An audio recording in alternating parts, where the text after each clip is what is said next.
Deffrwch, mae'n ddiwrnod amgylchedd y byd. Diwrnod i gydnabod pwysigrwydd natur a'r amgylchedd a gwneud yn siŵr ein bod ni'n gwneud y mwyaf fedrwn ni i gynnal a gofalu am y byd naturiol. Da ni yng nghanol argyfwng hinsawdd a dinistr amgylcheddol. Mae hi'n amser i ni a'n gwleidydwyr ddeffro. Amser natur ydy hi rwan. Mae Senedd yr ifanc wedi meddwl am y ffyrdd mae natur yn ddefnyddiol i ni ac faint ddylswn ni ei werthfawrogi yn hytrach na'i niweidio. Mae natur yn bwydo ni, yn rhoi lloches i ni, yn cydbwyso patrymau tywydd a'r hinsawdd.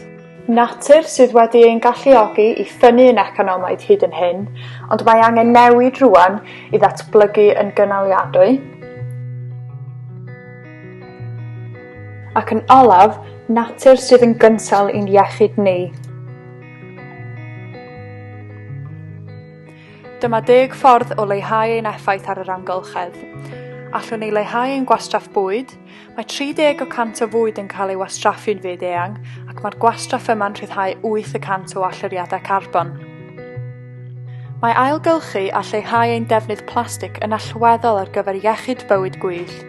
Cofiwch ddarllen pacedi i weld os allwch chi ailgylchu, neu yn well fyrt, ceisiwch osgoi plastig yn gyfan gwbl. Defnydd dŵr sy'n gyfwerth rwan i 6% o holl allyriadau carbon, felly ceisiwch arbed dŵr drwy gasglu dŵr glaw. Mae compost yn ffordd gwych i ddefnyddio gwastraff bwyd organig a gofalu am bryfaid a bioamrywiaeth lleol. Un o'r pethau pwysica ydy lleihau ein trafeilio ar awyren gan fod hyn yn achosi allyriadau enfawr. Fedrwn ni drafeilio mwy ar feic, cerdded neu trafnidiaeth cyhoeddus. Mae ceir petrol yn ddrwg iawn i'r blaned, nhw sy'n gyfrifol am 15% o allyriadau carbon. Mae newid diet yn syml.